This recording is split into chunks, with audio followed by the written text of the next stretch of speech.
하는 과정은 되게 힘들었고 진짜 멘탈도 많이 흔들리고 내가 굳이 이걸 왜 하나, 이걸 한다고 해서 내가 어떠한 부귀영화를 누릴 것인가에 대해서 매번 고민하고. 하다가 보니 뭐 적성에 안 맞지는 않다고 생각했었고요. 석사 하는 동안 교수님은 잘해주셨나요? 뭐 네, 잘해주셨습니다. 존경하지 않으시는 아유, 느낌이- 존경하죠. 그런 의미의 말씀을.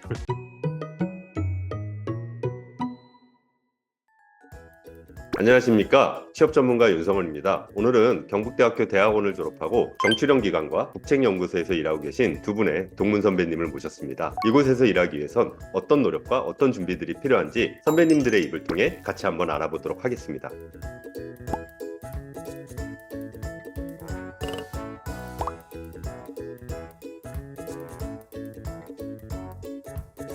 국방과학연구소는 일반적으로 정출련 생각하시는 것보다는 조금 다른 성격의 단체고요. 저는 일단 방사청 산하에 있는 연구소입니다. 간단하게는 미사일 연구원에 속해 있지만 실제로는 뭐 이런 것뿐만 아니라 다양한 뭐 AI부터 시작해서 대함이나 뭐 전투기 등과 관련된 여러분이 생각하실 수 있는 국방과 관련된 과학 기술 그런 걸 전반으로 다 다루는 곳이라고 생각하시면 이해하기가 좀 쉬울 것 같고, 미사일 연구원이라는 곳에 있고요. 화학과 출신이다 보니까 결국 추진제도 어떤 의미로는 화학 원료들이 섞여서 만들어지는 물질이다 보니 그것과 관련된 이제 전반의 뭐 분석이나 원료 관련 그런 업무를 좀 담당하고 있습니다. 저희 같은 경우에는 이제 공공기관입니다. 정출연이랑은 조금 다르고 저희는 이제 복지부 산하의 공공기관이고 신약개발지원센터, 뭐 첨단의료기기개발지원센터, 뭐 생산센터, 그리고 전인상센터 총 4개의 센터가 이루어져 있고, 이제 신약개발함에 있어서 이제 산학연에서 이제 부족한 부분들, 공백 부분들을 저희가 채워드리는 역할을 가장 크게 하고 있고, 그러면서 공동연구를 한다거나 아니면 기술 서비스 이런 거 지원해드린 업무 하고 있습니다. 기업이라든지 뭐 학교 그리고 병원 연구소 이쪽에서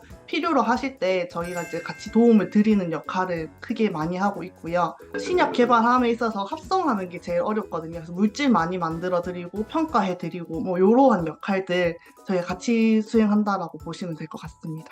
저는 이제 신약개발지원센터에 있으면서 이제 인공지능을 활용해서 신약 개발하는 거에 대해서 이제 플랫폼 운영한다든지 아니면 운영 지원, 사업 운영 지원 이런 지금 직무하고 있습니다.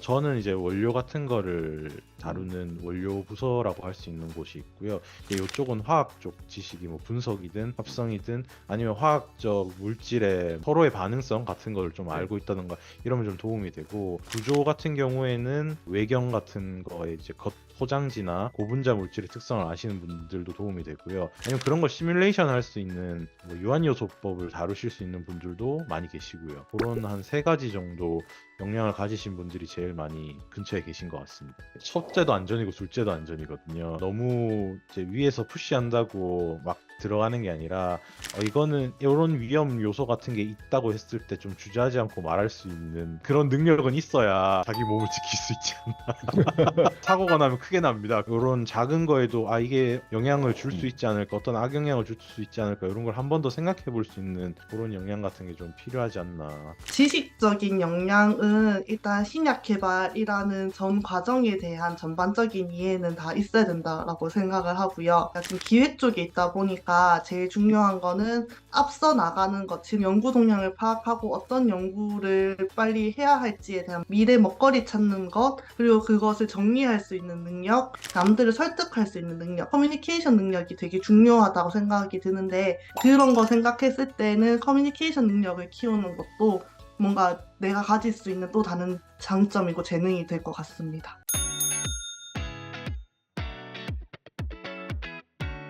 연구 과정에서 썼던 논문들이 제일 크지 않았나, 그리고 논문과 같이 수행했던 과제들이 제일 컸다고 생각을 하고요. 합성 전공의 경우에는 물론 이제 박사를 하면서 쌓게 되는 뭐 지식 같은 것들도 많지만 어느 일정 수준을 넘어가게 되면 어지간한 실험을 테크닉적으로 해볼 걸 다 해본다라는 생각이 드는 시점이 있거든요. 그럼 그때부터는 이제 결국에는 내가 어떤 연구들을 하면서 어떤 문제점이 있는 단계를 극복했냐라는 나의 히스토리가 결국에는 이제 취업 대답할 때 가장 크게 어필할 수 있는 자산으로 남게 되는데, 다양한 과제나 다양한 합성 연구들을 하면서 어떤 문제를 어떻게 극복했는가라는 게 저는 이제 면접에서는 제일 좋게 작용했던 것 같습니다. 저희 연구소에서 그 당시 필요로 했던 직무 역량을 가진 사람이 저였던 게 가장 컸던 것 같은데, 지금 생각해보면 제가 전공하는 부분이 약간 정통 유기 합성보다는 이제 바이오 쪽이랑 좀 더 융합한 학문이 좀 가까웠어가지고, 그 당시에는 너는 화학 전공도 아니고 바이오 전공도 아니잖아 라는 이제 그런 한 시선이 있었는데, 연구소는 한 발짝 더 앞서 나가는 연구를 하다 보니 미래를 바라봤을 때 그때 그 전공 분야랑 딱 맞아 떨어졌던 게 제가 취업하는 데 있어서 가장 크게 작용을 했던 것 같고, 신약 개발 자체가 한 분야만 있어서는 될 게 아니거든요. 바이오도 알아야 되고 합성도 알아야 되고 물질에 대해서도 알아야 되고, 몸에 들어갔을 때 어떻게 분해가 되는지 어떻게 흡수가 되는지, 이렇게 신약 개발 전 단계에 있어서 모든 학문들이 유기적으로 돌아가는 학문이다 보니까 자세하게는 몰라도 그래도 알아야지 조금 더 유리하게 작용되는 면이 있고요.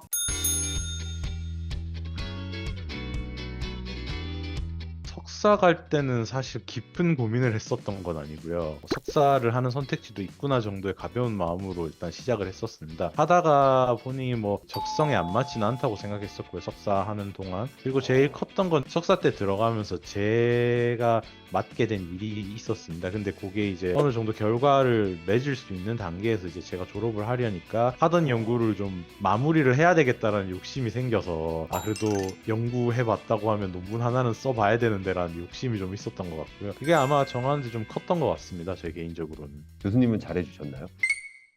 네, 잘해주셨습니다. 존경하지 않으시는 아유, 존경하죠. 그런 의미의 말씀을. 사실 취업이냐 진학이냐라고 했을 때는 저는 연구직이 하고 싶었고 합성을 하고 싶었기 때문에 당연히 진학 쪽으로 생각을 했었고요. 뭔가 연구직을 하기 위해서는 학위가 필요하다고 생각을 했었고, 그래서 크게 고민은 안 했던 것 같습니다.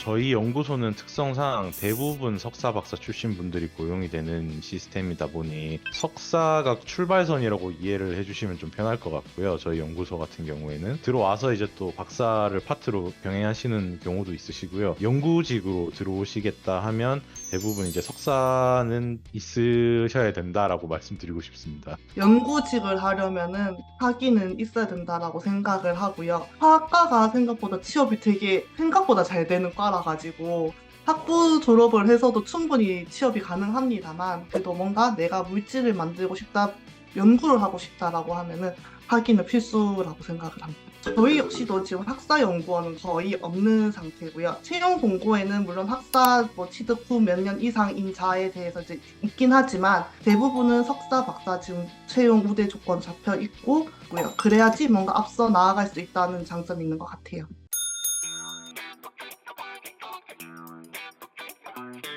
이제 질문 같은 거를 대답을 할 때 그 대학원 생활에서 남는 것들이 분명히 있을 거거든요. 인간관계가 됐건 실험이 됐건 뭐 꼭 내 연구 성과뿐만 아니라 내가 그 연구를 할 때 어떤 느낌이었는지, 이걸 어떻게 극복했는지 같은 그때 경험이나 느낌 같은 것들이 저는 면접관 볼 때 대답할 때 되게 도움이 많이 됐던 것 같습니다. 공공기관이라든지 정출연 같은 경우에는 국가 과제들을 수행하는 경우가 대부분이다 보니까 내가 부처의 국가 과제들, 이러한 과제들을 수행을 했고 이러한 과제를 수행을 함으로써 이러한 결과를 얻었다라고 설명하는 것도 하나의 전략이 될 수 있을 것 같고요. 기업에 이제 지원을 하게 된다면 이 기업과 어떠한 인터랙션이 있었고 어떻게 같이 일을 했었는지, 내가 이 기업과 일을 해봤다라고 이제 한번 경험을 했다라는 걸 어필하는 게 가장 저한테서 좀 큰 전략이 아니었나 싶습니다.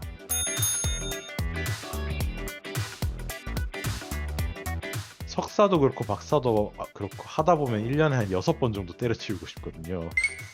그때를 이겨내는 게 참 말은 쉽죠. 이게 말은 저도 이렇게 끝나고 나니까 할 수 있는 이야기지만, 결국은 그때를 어떻게 잘 견뎌서 학위를 잘 끝내시는 게 여러모로 이제 끝에 갔을 땐 도움이 됩니다. 그렇게밖에 제가 말씀을 드릴 수가 없네요. 그래서 힘내시기 바랍니다. 하는 과정은 되게 힘들었고 진짜 멘탈도 많이 흔들리고, 내가 굳이 이걸 왜 하나, 이걸 한다고 해서 내가 어떠한 부귀영화를 누릴 것인가에 대해서 매번 고민하고 포기할까라는 생각을 되게 많이 했던 것 같은데 지금 돌이켜보면 그 순간 하나하나가 너무 소중했던 순간들이고 제가 인생에 있어서 가장 소중한 경험들이었고 그리고 그 박사학위가 모든 걸 해결해주진 않지만 그럼에도 가지고 있기 때문에 할 수 있는 것도 되게 많다라고 생각을 합니다. 만약에 시작을 하셨다면은 그냥 끝까지 포기하지 않고 하시는 게 인생을 살아가는 데서 큰 도움이 되지 않을까 생각이 듭니다.